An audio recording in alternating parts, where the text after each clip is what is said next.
In 2022, Porsche and Red Bull were about to form the most powerful partnership Formula One had ever seen. One company was the best racing team on the planet. The other was one of the most iconic car brands in history. The deal was done. The press release was written, an announcement date was set. Then Red Bull killed it. This is what happened, and why it changed Formula One forever.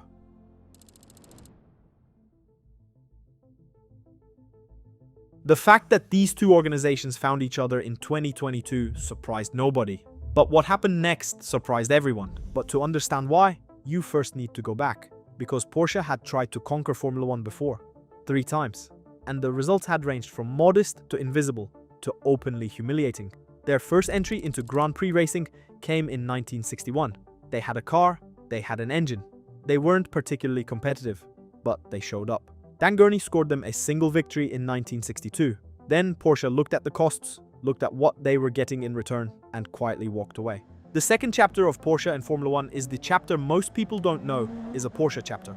In 1983, a company called TAG paid Porsche to develop a turbocharged V6 engine for the McLaren Formula One team. TAG's money, Porsche's engineering, McLaren's car. Between 1984 and 1986, McLaren won 3 Formula One World Championships with that engine. Niki Lauda, Alain Prost. Dominant, clinical, historic seasons. The engine didn't carry Porsche's name. It was called the TAG Turbo. Porsche built it.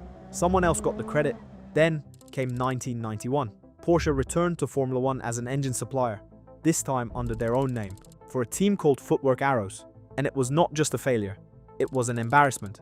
The engine Porsche built, the 3512, weighed approximately 180 kilograms. The Ferrari of the same era weighed around 160 kilograms. In a sport where engineers spent weeks trying to save 50 grams of a single component, Porsche had arrived with an engine 20 kilograms heavier than their main rival. It was underpowered, and it had a chronic tendency to destroy itself from the inside, starving its own components of oil under racing stress, causing repeated catastrophic failures mid-race. At the first race of the season in Phoenix, one Footwork driver failed to qualify. The other qualified 25th, and the engine failed before the race was half done. Another engine exploded in Monaco. Footwork pulled the plug mid-season and replaced the Porsche units with Cosworth engines, a standard customer engine that any team could buy off the shelf. The motorsport equivalent of being swapped out for something available in a catalogue. Porsche disappeared from Formula One that day. For 31 years, they didn't come back.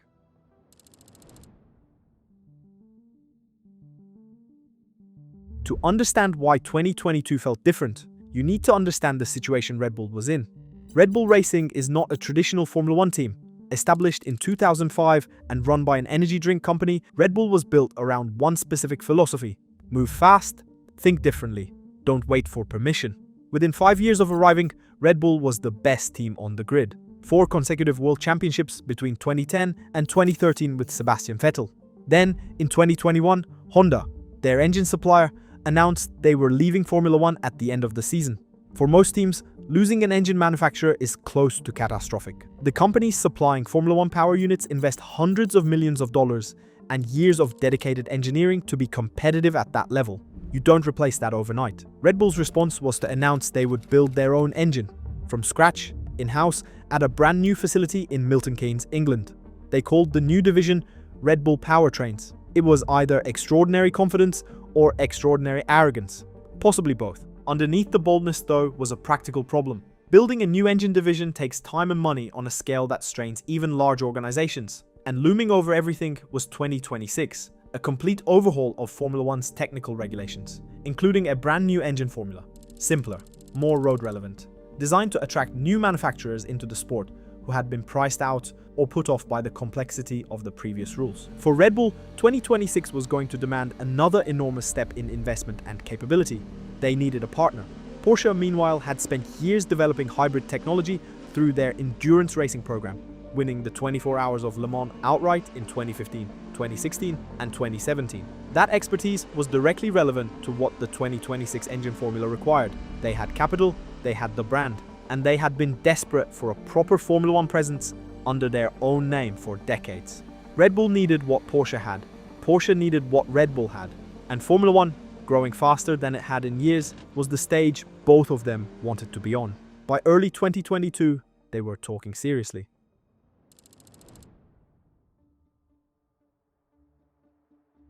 The shape of the deal that emerged from those talks was striking. Porsche was not interested in a traditional engine supply arrangement, not a badge on a power unit, not a sponsorship dressed up as a partnership. Porsche wanted ownership, real, structural ownership of the Formula One operation itself. The proposal was a 50% stake in Red Bull's entire Formula One program, not just the powertrain division, the racing team itself. Red Bull Racing, one of the most valuable sporting franchises in the world, would become half Porsche's.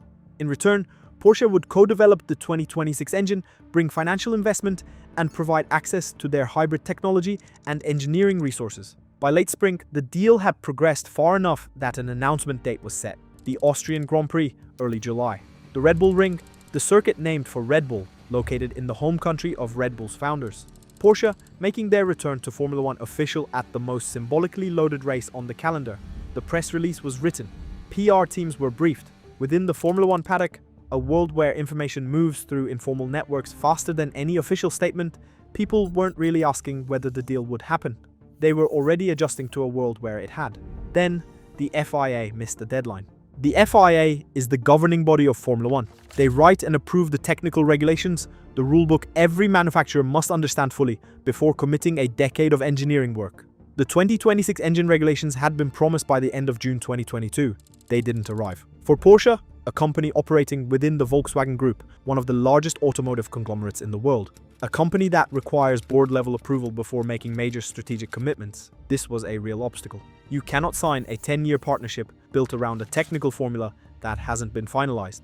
The announcement was delayed. The Austrian Grand Prix came and went without ceremony. And while the FIA worked through their process, something happened inside the Volkswagen Group that nobody had anticipated. Herbert Diess, the CEO of Volkswagen, the man who had personally approved and publicly championed the Formula One entries for both Porsche and Audi, the single most important executive voice behind the entire project, was removed from his position. In late July 2022, it was confirmed that Diess would be replaced as VW Group chairman by Oliver Blume, who was at that moment the chairman of Porsche itself. The person who believed in this deal most was gone, mid-negotiation. The executive who had greenlit the entire strategy had just been replaced at the highest level. And on the other side of the table, Red Bull was watching all of it. This was not a minor personnel change. This was the kind of corporate instability that makes any serious partner pause and reconsider what they're walking into.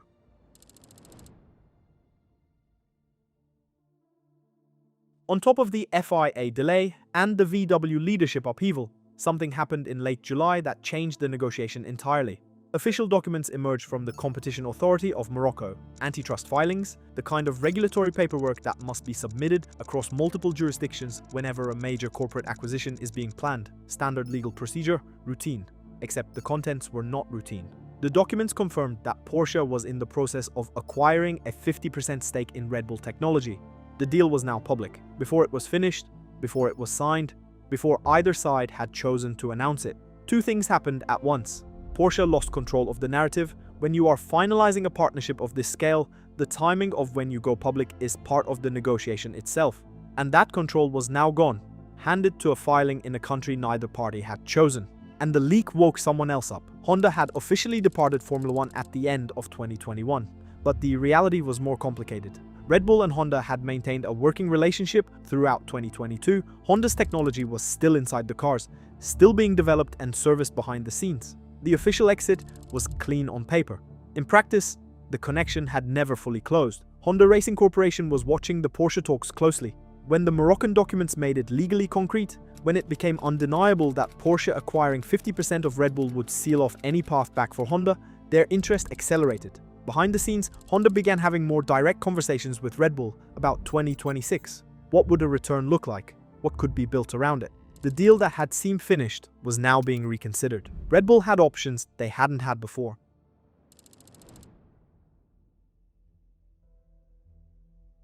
The longer the talks with Porsche went on, the more uncomfortable things became inside Red Bull. The deeper both sides pushed into the practical details of how a 50-50 co-ownership would actually function. Who approves what? Who holds authority over which decisions? How the two organizations would interact day to day. The more of Porsche's corporate machinery became visible. More Porsche executives appearing at meetings. More sign-offs required before anything could move. More of the Volkswagen Group's institutional structure becoming legible through the conversation. Red Bull had been built on speed and independence. The ability to make decisions without committees, to move in ways that large automotive organizations structurally cannot replicate. What Red Bull was seeing across the negotiating table was a preview of what life inside a Porsche co-ownership would actually look like. Not just the brand and the capital, the approval chains attached to them, the board cycles, the process. Worth noting, the VW Group had just removed the CEO who championed this deal and replaced him with the Porsche chairman. That kind of organizational turbulence, playing out in real time while negotiations were ongoing, was not a reassuring signal about the stability of what Red Bull would be agreeing to. Christian Horner began making his position clear, carefully, without naming Porsche directly, but without ambiguity. He spoke about Red Bull's independence, their way of working, the need for any new relationship to fit the organization's culture rather than reshape it. Then Audi moved. Porsche's sister brand within the Volkswagen Group had been pursuing their own Formula One entry in parallel, while Porsche was waiting on the FIA, waiting on board approvals, navigating the leadership transition at VW. Audi simply committed. At the Belgian Grand Prix in late August, Audi announced they were entering Formula One for 2026, as a team acquiring the Sauber team. Within Porsche, the contrast stung. Within Red Bull, it was clarifying. Right next to them was a demonstration of what a partnership with a VW Group manufacturer could look like: fast, clean, decisive, and what Porsche's version had looked like by comparison. Months of talks, a leaked document, a replaced CEO, and still no announcement. At the Dutch Grand Prix, Helmut Marko, Red Bull's motorsport advisor, was asked about Porsche. His answer was 9 words: Porsche will not become a shareholder in us.